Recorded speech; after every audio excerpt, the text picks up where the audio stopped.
Welcome back, everyone, to the Psalm 33 podcast. I'm Ewan. And I'm Nick, and today we have a special guest with us. It's Sam Morgan, our youth pastor down at Brookfield First. Sam's been our youth pastor for about a year now, and he's doing a great job. Sam, say what's up. What's up, guys? Thanks Right. for having me. Yeah, no problem. We'll get right into it. So, Sam, you went to Bible college, obviously, but before that, when do you think you had that call from God to go into youth ministry? I guess my call to ministry started when I was in high school. I was very involved in church, was leading a couple different ministries. I was very involved in children's ministry and teaching there, and then was just a part of other, facets of the church for a while, and, people were, calling out some giftings that they saw in me or whatever, but up until that point really didn't have a desire to go into the ministry. And then the end of my sophomore year, that summer going into my junior year, I went to a camp, and the Lord really met me there at that camp. And it was actually one night after responding to a message, I was at the altar and just praying, and I just remember, I don't really remember what I prayed, but what I do remember is that when I was done praying and I left that service, I just knew I couldn't really do anything else for the rest of my life. I thought whatever I was going to do, I was going to serve the Lord vocationally in that way. And, since then, I've done different things, but I think what's always stuck with me through going to school and working and doing these different things and being involved in different ministries is this love for the local church and the desire to serve the local church. And so, yeah, that's... Did you know right away that it was going to be youth, or did you think maybe kids ministry or... No, when I was in high school, I just kind of served where needed. So I was also involved in worship ministry. I was involved in children's ministry. I was doing, just whatever I could put get my hands on in the church, I was a part of. Wherever there was a need, I was willing to serve there, but never really felt a specific call to children's ministry. And then becoming the youth pastor at Brookfield First, I never really felt a specific call on my life to go into youth ministry, but when that position opened up, I saw the need, and I saw how the Lord might want to use me in that way, and it just felt like the right fit. And through a lot of prayer and just, seeing where the Lord might lead, we felt like it all came down to moving to Connecticut and leading the youth here. Do you think anything in specific in Bible college really prepared you specifically for youth group? In Bible college, you're surrounded by a lot of young people, people in their early 20s. And so I think forming relationships with other young people in their early 20s, my age, and seeing their passion and their energy and their enthusiasm for the Lord, I think gave me a vision for what I would want this youth ministry to be. Yeah. In Bible college, there was a vibrancy and an energy and just an all-around love for God's word and for other people, and just I think that's really what kind of sparked a love for youth ministry and wanting to see young people really rally around the gospel and rally around the banner of Jesus and really see this generation changed and pursuing Christ and following hard after him. Yeah.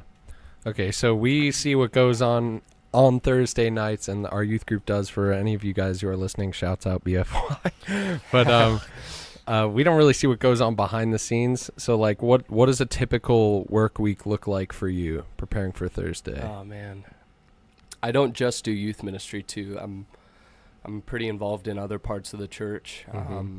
But I'd say as far as youth ministry goes, a lot of my time is spent in preparation for the message. A lot of it is studying. A lot of it is spending time in the Word and prayer. when I come in on Monday morning, which is when my work week kind of starts, it technically starts on Sunday, but I'm not really doing anything youth related. Sundays is, you know, wherever the need is there on Sunday mornings, you know, whether it be filling in on drums, playing worship, or, you know, pastoral responsibilities, you know, doing announcements or connecting with people. That's kind of what my Sunday is revolving around. But then Monday morning, I'm diving right in to the text we have for, you know, that Thursday night, whatever I'm preaching on. I'm in the Word, reading it, repeatedly reading it in different translations, just kind of... Shouts out New Living Translation.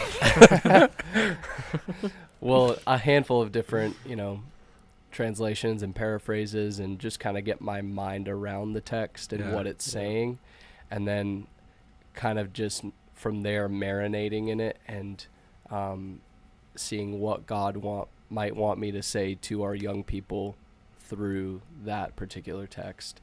And so then, you know, Tuesday, Wednesday, I'm, you know, reading different commentaries. I'm listening to different guys' opinions on the passage. I'm listening to different pastors preach from that particular text.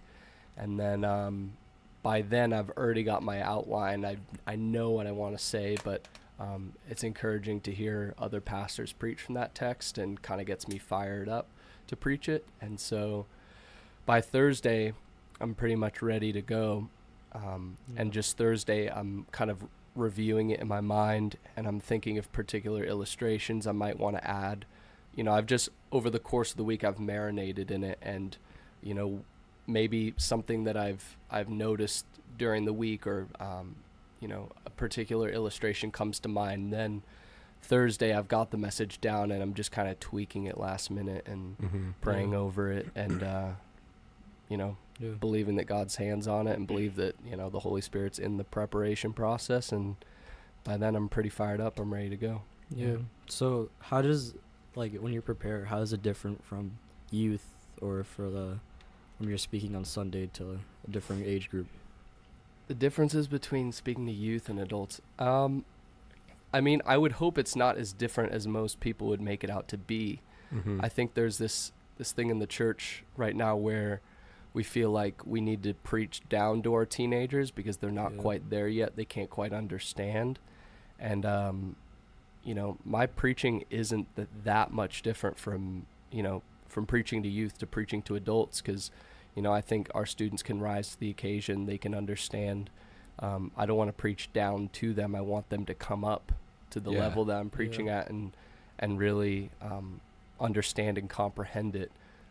You think of high schoolers and the stuff they're learning in school, you know, chemistry and biology and all these different things, and it's like we don't think that they can know the Bible at a level that they can comprehend, and a level they can understand. And so I would say there's not a huge difference. I mean, my preaching, whether I'm preaching to youth or adults, it's going to be saturated in the Bible. It's going to have a large focus on Christ and his work. It's going to be Christ-centered. The things that might change are my particular illustrations. Application, you know, is different between youth and adults. They're at different points in their life, and so the applications are different. But for the most part, I try not to change it up too much, change up my process at all, really. I try to not speak as long when I'm speaking to youth, just because their attention span isn't quite as much as adults. But for the most part, besides, you know, trying to be more concise, trying to use illustrations and applications that are relevant to them that they can immediately apply in their own life, I think for the most part it's going to be very, very similar to how I prepare for adults. Would you say, like, because you're preaching a shorter amount of time to youth, do you think the prep time is any different, or is it just you write your notes and then whatever you say adds up the time for, like, if you're preaching to an older group? The preparation is probably about the same, maybe a little less, but really what takes up the most time in preaching to youth is, as a pastor, it's your job to, before you preach, is is to be a student of the Word, and so Mm-hmm. I'm absorbing all this different information about the text from commentators and different sources. And the real work of preparing messages for youth is then taking all that information and condensing it and boiling it down to a main point. Yeah. I think that's the main key to preaching to youth, is that you can't have multiple main points. You've got to have one main point, one takeaway, one thing that the youth are going to take away from your message that particular night. Mm-hmm. And so that's really the work of youth ministry, is taking all of this knowledge that you've taken in over the course of the week and then boiling it down to the main point, like keeping the main thing the main thing. Mm-hmm. That's really the hard work of preparing sermons for youth ministry. Yeah. Nick, do you have any questions about that, or No. no? Okay, because I was going to ask, like, just our youth group in particular, has there been any, like, what's been, like, the most gratifying experience from being our youth pastor as opposed to, you know, what you do for the church in other ways? What I love about our youth ministry is that, Shouts out Brookfield First. yeah, shouts out. I think what I like about our youth ministry is that it's really, again, we try to keep the main thing, and we don't try to make it overly complex. Mm-hmm. I think what we do, we try to do excellently. Mm-hmm. So we try to keep it simple, and we try to do the couple of things that we do, we try to do it really well. Yeah. We don't try to, hype everyone up, and we're not, particularly into the flash and the bang of youth ministry. Mm-hmm. Our youth ministry is, it's the meat and potatoes. It's, diving into God's word. It's getting in small groups. It's worshiping collectively as a community. It's loving one another well, and, it's obeying the word. Mm-hmm. And yeah, we just try to do those things well. We feel Yeah. like if we do those things well, the end result will bring fruit that will last. Mhm. Whereas the flash and the bang, the hype, the moment, trying to boil youth ministry down to a particular moment where we can stir people's emotions and we can, really get them going, that's not going to produce fruit over a lifetime. And so I think what Yeah. we're about is that we want to see from our lives come a fruitfulness and a faithfulness. And so that means systematically teaching the Bible, week by week, verse by verse, Mhm. and watching God's word change students. I think we've seen a lot of life change happen in students over the last year, Yeah. just as we've gone systematically through the word, and just really what it comes down to is letting the word do the work. Mm-hmm. Not trying to conjure up, all these emotions and, boiling down youth ministry to a particular moment. Yeah. But over the course of time, week in and week out, allowing the word to shape and transform us and make us more into the image of Jesus. Yeah, and that kind of relates back to like what we were talking about last podcast, kind of like we even just with worship, we're not trying to do things complex just for the sake of being like every other youth group. Yeah, we don't Yeah. try to do too much. Yeah. And, worship is like, we don't try to like play like all these hype songs. Yeah. For our set, we try to play songs that would really bring people closer to God. Yeah. Yeah. I think that was huge when I came in, because when I came in a year ago, you guys were using YouTube videos for Yeah. worship. Yeah. And I mean, the YouTube videos, the elevation worships, the Bethel musics of the world, Mm-hmm. there's a huge production value there. Yeah.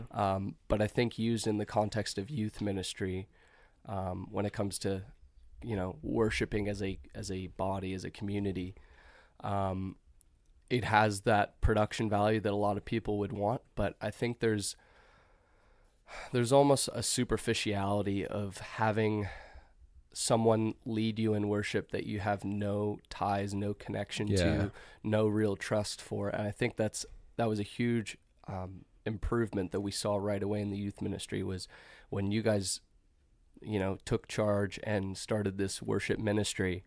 I think the students really attached to that and really latched on to that because they trust you guys Yeah. as their friends, and it's not just someone on a screen, it's someone in person. There's this embodied experience to Yeah. worship now. Yeah. And it's not just someone they don't know, some Christian celebrity leading them in these songs. It's someone who they know, someone who they do life with week in and week out, leading them in Mhm. worship. And I just think from that we've seen this organic thing come from our worship, our time in worship in youth is it's not this conjured up, superficial thing. It's students who just love the Lord, who want to worship him, who want to give their time, their talents to him. And I think we've seen students really, step out this year from their comfort zones and just freely worship him. I think it's had a real great impact on the youth ministry. Yeah, I also think back to what Nick said about, us playing the hype songs and stuff. Like, we're not saying if you guys play Elevation or Bethel and you're Oh, no, And not you- at all. yeah, because I think there are some songs by your Elevations, your Bethels that are really scripturally based, and like they're great for worship ministry. Yeah, no, and we play their songs in Yeah, youth we group, do. but Yeah. but just having them up on a screen, Yeah, Yeah. I think it's got to be the youth leading. It's got to be a youth-led movement. It's got to be yeah, the young people seeing that need, stepping in and saying, we're going to worship together. We're going to worship together as a community and leading in that way. I think Yeah. that's what's made the most difference over the last year.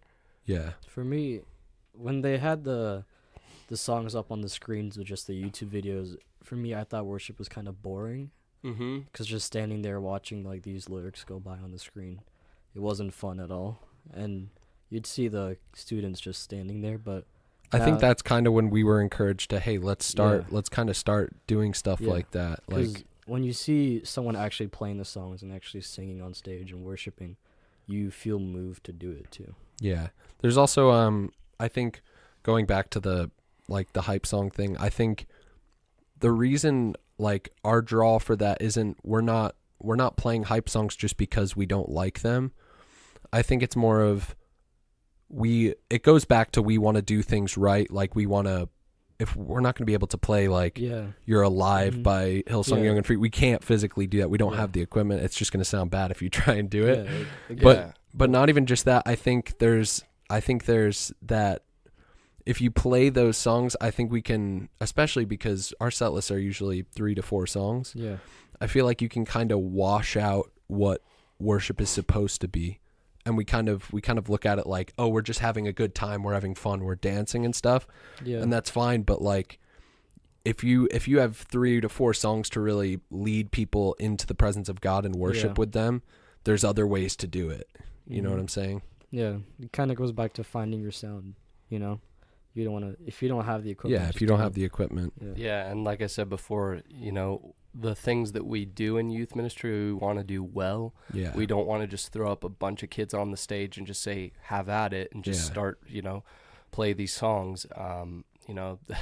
That usually turns out to be a train wreck. Yeah. But we've simplified it, and I think the setup we have right now is everyone knows what their role is, and Mhm. they play together well as a team, and that's really what it is serving these songs well. Yeah. And ultimately pushing the lyrics and the melodies to the forefront, and saying this is what we're declaring in this moment of worship, is we're declaring who God is, what he's done, Mhm. and we're responding to that. Yeah. Mhm. And so I think there's something about just watching a screen that's passive Mhm. and doesn't actively involve us in worship, whereas having now a worship team on stage, it's a call to worship in and of itself. It's calling students to actively yeah. worship. Which also I feel encourages students to maybe want to start playing instruments and stuff like that. Like Mhm. we've had Nick's girlfriend Chris Lee start taking up keys, and Mhm. she's been enjoying that. We Yeah. haven't applied her to the team yet, but she's getting a lot better. She's Yeah. playing well and stuff. Yeah. And she doesn't have to pay for lessons or anything. she's just learning on YouTube by herself. Yeah, she's really taken it into Yeah. her own hands. She's not been forced to do it or Mhm. anything like that. So yeah, we want to thank Tick Mike for being our sponsor again. He's been our sponsor all this podcast. He's bought in all of our equipment and stuff. It's been great. If you guys don't know, Tick Mike is a tick and mosquito organic formula company. They make formulas to prevent tick and mosquitoes and kill tick and mosquitoes. It's all natural. It doesn't just kill tick and mosquitoes, though. It also kills other exoskeleton insects such as gnats and spiders. It's formulated in a way that is environmentally friendly and will not harm bees or butterflies. What's great about it is it's a hose on a bottle, right? So there's a nozzle, and all you have to do is plug in your garden hose and you can start spraying your yard. It's completely safe for your children and your pets. You don't have to worry about that. Right now, if you go on the Tick Mike website, you can save $20. So normally one bottle would cover half an acre, 2 bottles would cover a full acre, and it's usually going to cost you $50. But right now, if you go to tickmike.com, you can pick up your first bottle for $10 off for $40. So thank you, Tick Mike. Now we're going to start. We've just been over Sam's, his call to ministry, what he's doing in our church now. Now we kind of want to get to the music side of it. Sam, you drummed for Calvary Chapel for a while. You drummed for our church. What's that been like? And what's the differences between, did you learn anything in Calvary Chapel about drumming that you didn't know before? Yeah, so I guess I'll start back to when I started playing. I started playing shortly after my 8th grade year, going into high school. And I started drumming out of, again, a need that I saw in the church. Our youth ministry had just lost a significant number of people who had graduated and were going on to college. And so we lost a lot of musicians and, singers and people to lead worship. And so it was at that time that my brother Ben, he started leading worship. He at the time had been playing rhythm electric for the youth band, but had never led before. And so he started leading worship. And up until this time, I had never played drums before, but the youth group didn't have a drummer. And so when Ben would play at home, he would, sometimes ask me, can you tap out this beat while I play this riff or whatever? And I knew I had rhythm, I could clap on time, and, he would just ask me to play these very, very simple rudiments, on a pillow with some pencils or whatever we had at the time. And so, yeah, one week he just asked me, he said, would you want to give drums a go for youth group? And I'd never sat behind a kit before. I said, I'm nervous, but yeah, sure, I'll give it a shot, because I saw that need and wanted to fill it. And it was something that had interested me at that point. And so, yeah, I played that week at youth group and had never played drums before, and just played your simple, just straight eights, played, over a 4/4, and really didn't do anything else. Didn't even try to accent with cymbals, just played the same thing over and over for every song. And I was terrified, but I just remember at the end of that experience, I was like, wow, that was fun. Yeah. That was a lot of fun. I did not do a good job, but I was like, this was fun and I want to give it a go. And so it was from there I really started pursuing the drums, and so played very, very poorly for quite some time in youth ministry. But really just, practiced and practiced and practiced, and eventually got better and, learned a lot about the drums in that time. And I believe it was 6 months to a year later was playing Sunday mornings, fell in love with the drums. And so, yeah, I played all throughout youth group from 9th grade to 12th grade. Also played on the Sunday morning team in a rotation. Yeah. And just throughout that time learned so much about drums and how to play in the context of worship. Yeah. And then after high school, I took a bit of a break before going to Bible college for about 2.5 years. I was just very involved at the church and was working full time, saving my money, getting ready to go to college. And all throughout that time, I was playing Sunday mornings. And Ben, by this point, had become the worship director at church. And so he had graduated from youth ministry and then shortly after became the worship director for Sunday mornings. And so I was in the rotation and playing a lot of Sunday mornings, really, you know, getting a lot of practice and experience in that way. Mm-hmm.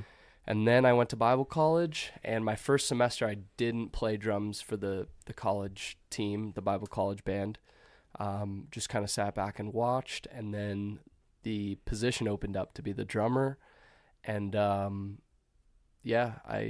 did a short audition, and you know, it was the right fit. And so then started playing with the Bible college band, and that was a lot of fun. Learned a lot about playing with other people, because up until that point I'd only played with people in our church. Yeah. And I'd only ever played drums, you know, under the direction of my brother, who was leading worship at the time. Mm-hmm. And so it was stretching and it was growing to be able to play under other people around my age who I'd never played with another worship leader before. Yeah. And so I learned a lot during that season in Was there a wait time between you being a student? Like, did they require you to be a student for a certain amount of time before you could audition, or was it as soon as you're a student, you can just go? I think, yeah, as soon as you're a student, you could potentially, you know, play in the worship band. Mm-hmm. The worship, or the chapel band is what it was called. The chapel band was different from some of the other worship teams that played at the school, because we had a worship band class, and those teams would lead particular chapels. You know, we had chapel like 3 days a week, and so they would lead the morning chapel, you know, a short acoustic set before we would have a guest lecturer come in. Mm-hmm. But then our Sunday night chapel was like our big, you know, school-wide, almost like church service that we had together. Yeah. Going into Monday and another school week, we would have what was called Sunday night chapel, and that was like our big service that everyone was required to attend. But and so not everyone was required to attend. Was there a Sunday morning chapel, or did everyone just kind of do their own thing? No, for Sunday so morning? everyone was expected to find a local church in the area to yeah. attend and to serve at. But then on Sunday night, we came back together as a school, and had our own church service going into the school week ahead. And so that was mainly where we played together. We led the Sunday night chapel, but then once a semester we would do a tour, and so we would go up and down Southern California playing at different churches out there.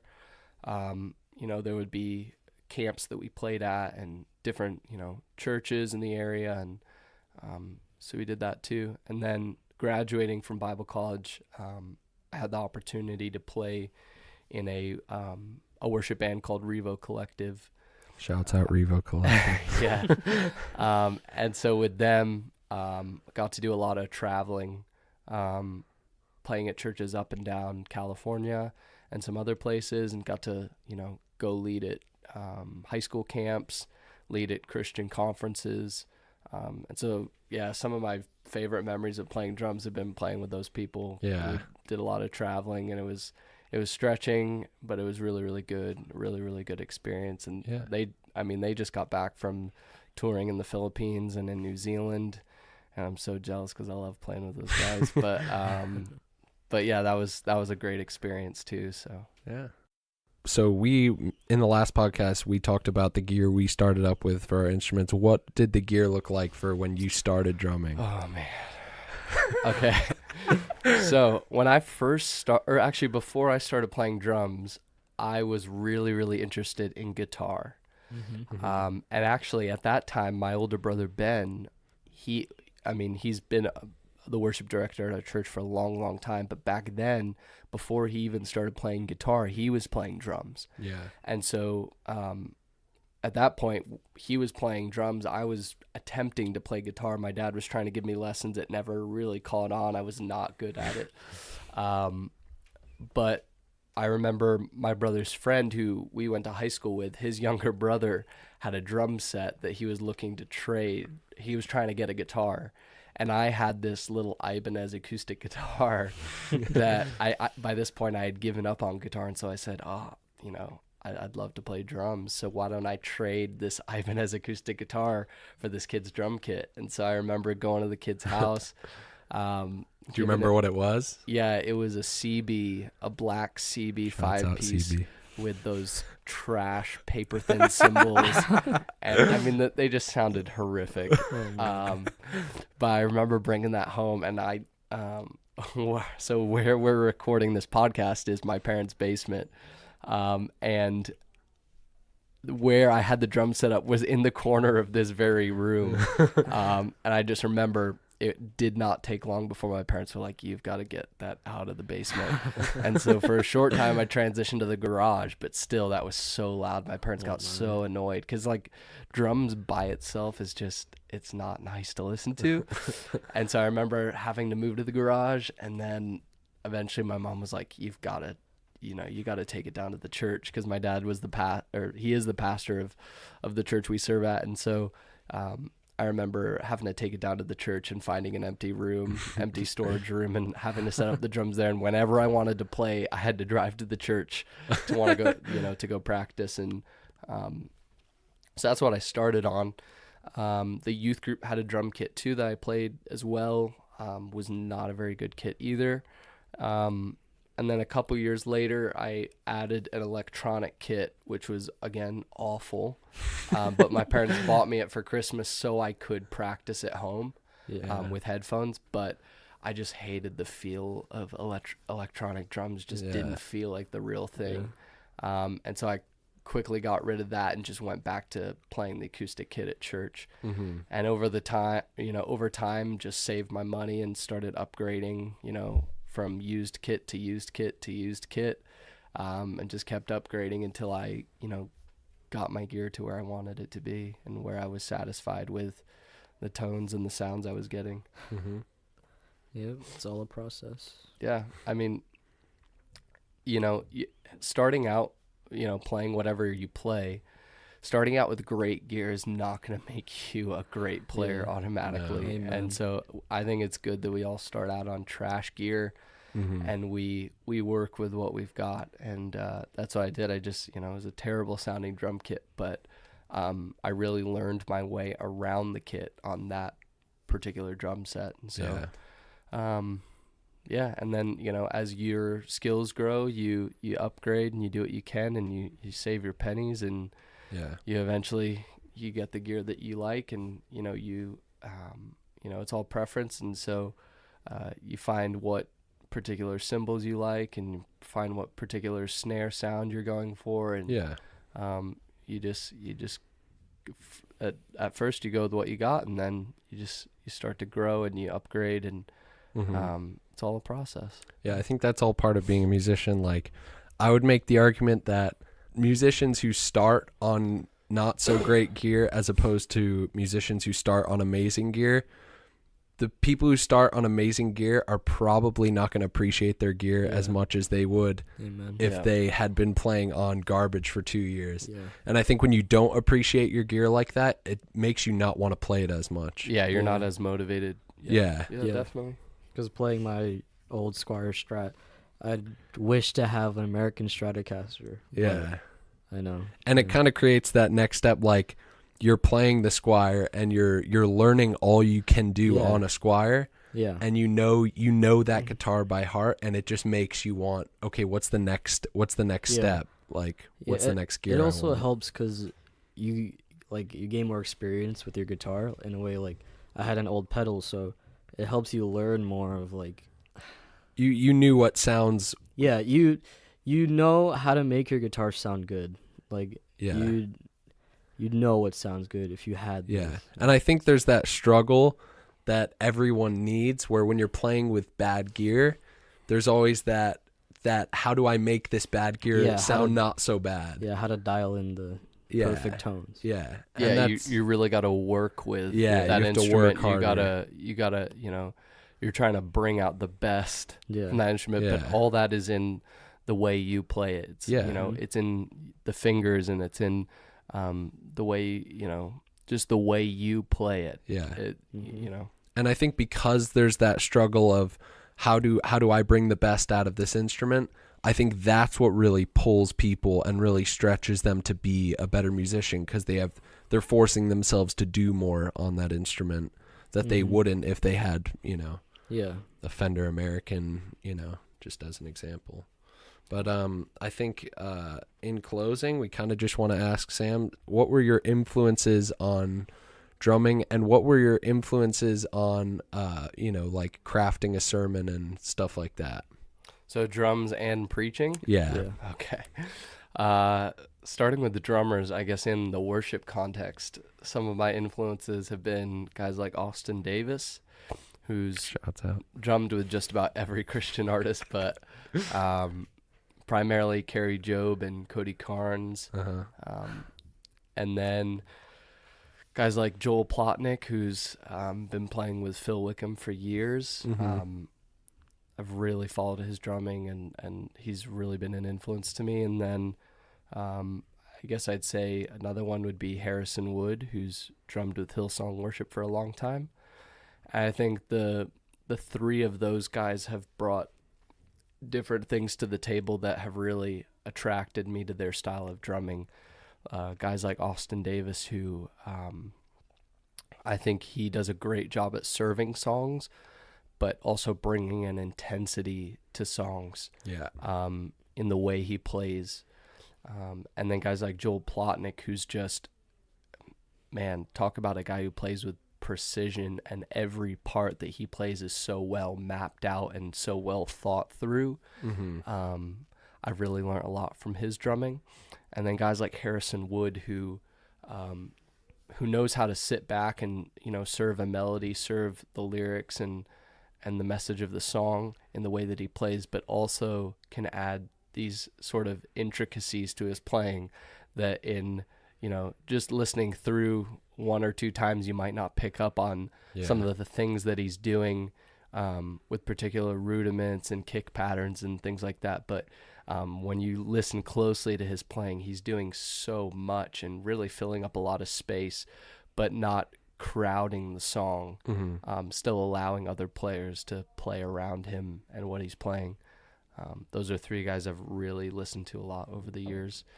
And then as far as preaching, a guy I consider a spiritual father to me in a lot of ways is Matt Chandler. I've listened to just about every sermon he's ever preached since like 2010. So going on 10 years of listening to him has really shaped my preaching. Guys like C.J. Mahaney, guys like John Piper, a lot of, dead preachers like Charles Spurgeon, Martin Lloyd-Jones have really influenced my preaching. Mm-hmm. And then a lot of writers have influenced my preaching, guys like Tim Keller and guys like Paul David Tripp, Jared Wilson, and those sorts of guys, even in their writing, has influenced the way that I communicate. So yeah. Yeah, okay. Thanks, Sam, for coming on the podcast this week. We really enjoyed it. This was a little bit different for you guys. I hope you guys got a lot out of this. We hope to have more guests on soon because it was a lot of fun. It's been real, y'all, so thanks for listening. Thanks for having me, guys. No problem. See you guys later.